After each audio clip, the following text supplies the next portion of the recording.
We're going to see God come into the picture in the book of Job.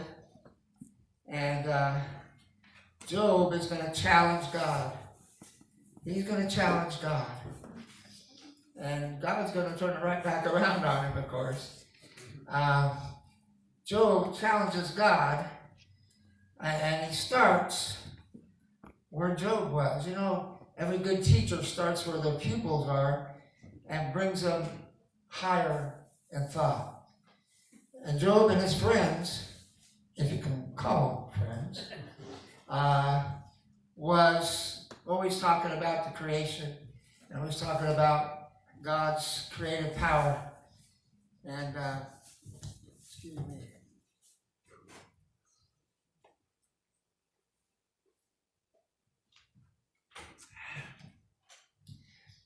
So Job, God is going to start and how he created everything, or that he did create it. Now how, we wouldn't be able to understand that, of course. But he's going to start about the creation. This chapter, he talks about that he created things, but in the next chapter, he's going to talk about how he sustains things. Now, Job challenged God, and I want you to notice this in 13:22. Then call thou, and I will answer, or let me speak, and answer thou me. You see, Job said, you call, and I'll answer. Or you let me speak, and you answer me. But the thing is, he wants us to call on him. Not for us to call on him to call on us. He wants us to call on him. And he's not going to let Job speak. He's going to come in and he's going to give him questions that Job can't answer. See, Job thought, oh, well, you talk to me and I'll just answer everything. But that's not what he's going to say. He says, call me in and I will respond. I will speak and you will return your answers. That's not exactly what God's going to do. It comes out of the storm. First of all, it comes out of the storm. We often hear about Elijah and the still small voice, but God speaks to us most of the time out of the storm. It brings storms in our life, and he speaks to us. I don't know what he's going to say this week, but he's going to bring a storm in all of our lives. And then when he does, he speaks out of the storm. And so he speaks out of the storm. Verse 1 says, then the Lord answered Job out of the whirlwind, and said, oh wow, he comes out of the whirlwind, out of the tornado. When we hear about tornadoes, we jump for cover, we get out of the way. But God's going to bring this whirlwind right into Job's life. And so he speaks out of the whirlwind. God challenged Job. Verse 2 says, then, who is this that darkeneth counsel by words without knowledge? Gird up now thy loins like a man, for I will demand of thee, and answer thou me. See, he says, I don't want you to ask me questions, I'm answering you. I'm going to ask you questions, and you're going to answer me, Job. So, get your pants on. Hitch up your pants. I'm having a lot of trouble hitching up my pants these days because I lost so much weight, but I have to get some smaller pants, I think. It's just. But anyways, he says, gird up your loins. Put your long robes in your belt. We're going to take a trip. We're going to find out what's going on. And so he says, who darkeneth counsel by words without knowledge? See, Job's going to find out that, well, he thought he knew everything. He really didn't. It says, who's putting on a shadow on the truth? Who's putting a shadow on the truth? Job and his friends, they were offering truth, but it wasn't full lighted truth. So we find that he come out of the shadow. Job didn't know what he didn't know. So God's going to enlighten him as to what he doesn't know during this. Now God is created.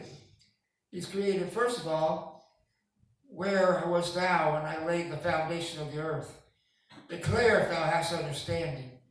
Who hath laid the treasures thereof, if thou knowest, or who hath stretched the line upon it? First of all, he creates as a builder.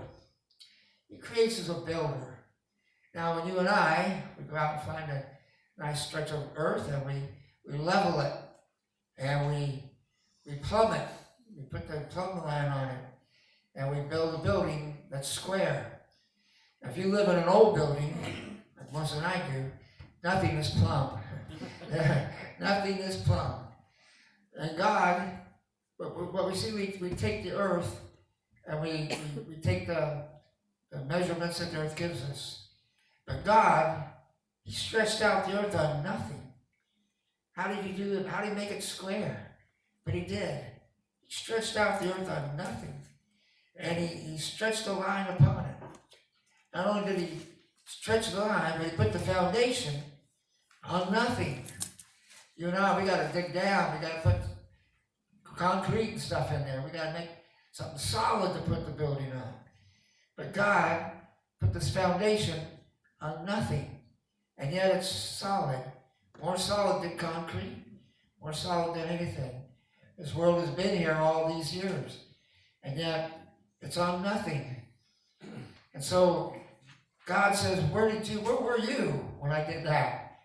And that's what I think, these scientists that say, oh, well, we got 20 billion years. Where were they back then? How did they know 20 billion years? They're just blowing smoke. They're talking in the shadows. It's exactly what God said. Job, you're just talking in the shadows. You don't know anything that you're talking about because you weren't there. You weren't there. It says, whereupon are the foundations thereof fastened? Or where did I put that foundation? How did I fasten it? Or who laid the cornerstone thereof? When the morning stars sang together, and all the sons of God shouted for joy. You weren't there when all the angels saw what I did, and they exalted me because of what I'd done. They put the foundation of everything on nothing, and they saw that it was fast, that it was solid, that it was immovable. Wow, Job, you weren't there. How do you know? You don't know. So first of all, he starts out as a builder. And then he starts out as a dry land maker. Said, and break up for it my decreed place, and set bars and doors, and said, hitherto shalt thou come, but no further. And here shall thy proud waves be stayed. He moved the water back, and he put a boundary for it. He said, this is where you're going to come, and no farther. Today, a lot of scientists are saying, oh, the polar ice caps are melting, and the water is going to consume the earth, and we're all going to be washed away. And that's not what God said. God said, I'm going to put this foundation here where the water is not going to go any further. I'm going to make dry land appear. And so he was a dry land maker. He said, you weren't there when I did that. How do you know what happened, Job? And then he's the commander of the sun. I like this. Hast thou commanded the morning since thy days, and caused the day spring to know its place, that it might take hold of the ends of the earth, that the wicked might be shaken out of it? Did you make the sun come up every day, Job? Do you make that happen? That the wicked flee away? And the wicked love darkness, but when the sun comes up, well, they're either drunk or back in bed or whatever, but they don't go out doing wickedness during the daytime as much as at night. So he said, I make that sun come up every day. I make it go down every night. And I'm the one that created that happening. I'm the one that created the spin of the earth so that the sun would come up and down every day. Job, you weren't there. What happened to you? How do you think you know so much? And then he created the vast dimensions. Hast thou entered into the springs of the sea? And hast thou walked in the search of the depth? Have the gates of death been opened unto thee? Or hast thou seen the doors of the shadow of death. Oh my. As I've done that, Job, the vast dimensions, even a primary child today knows more about the vast dimensions of space than Job and his 3 friends did. They had no knowledge of how vast space was. And he says, where is the way where light dwelleth? And as for darkness, where is the place thereof? That thou shouldest take it to the bound thereof. Thou shouldest know the paths to the house thereof. He says, I want you to know that there's so much out there that you don't know about, Job. And where's the east and the west? Where's the east and the west? Do you know how far the east is from the west? Job, I don't think you do. And then he's a season maker. Hast thou entered into the treasures of the snow? Hast thou seen the treasures of the hail, which I have reserved against the time of trouble, against the day of battle and war? Now, I really don't see much treasure in snow. I've had enough snow that I got all the treasure I need about that. But we're going to get more. But, you see, God used snow. He used hail to help the Israelites. Many times he would bring hail on their enemies. He would bring a storm upon them and sink their chariots and their things like that. So God says, I use everything. It's just not there for looks. There's a treasure there that I can use. And so he's a season maker. And then it says, who hath divided a water course for the overflowing of waters, or a way for the lightning of thunder, cause it to rain on the earth, where no man is, on the wilderness whereas there is no man. It says, I also bring the rain, and I make it rain where there isn't anybody. Now that's not very good, is it? I mean, why don't you just make it rain where people are? It makes it rain everywhere. And he says, I divided the water course for the overflowing of waters, for the lightning and the thunder. He's the one that makes the seasons and makes the things that happen in nature. He's the one that's behind all that. He created that all. And then he's a star maker. Canst thou find the sweet influences of Pleiades, or lose the bands of Orion? Canst thou bring forth Mazzaroth in his season, or canst thou guide Ashtaris with his sons? Now, the people of that day, they like to look up and see the stars and see pictures there. But they didn't know that these planets, these star systems, was also having an effect on Earth. They didn't know about that. And so he says, can you find these stars that are millions of years out in space? The vastness of that? Can you find the stars? Can you know them? Did you make those out there? And then the last thing is he's a cloud maker. Canst thou lift up thy voice to the clouds, that abundance of waters may cover thee?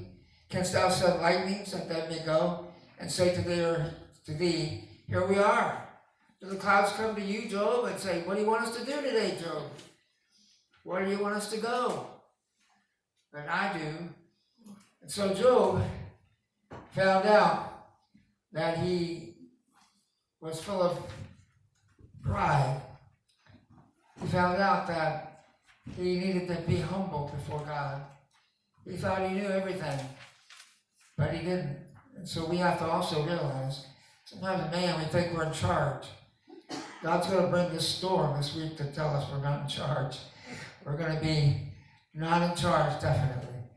We're going to be trying to desperately dig out and keep going, but we're going to be stopped for a while, that's for sure. For a few days, if not more. Job needed to know that he wasn't the one that needed the answers. God wanted answers from him.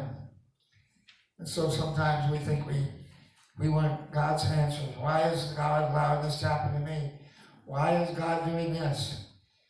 Because he's God. Because he's in control. Amen. Because he made everything. Because he wants us to know his power in our lives and be under it. Okay, I'm going to bring Bob up.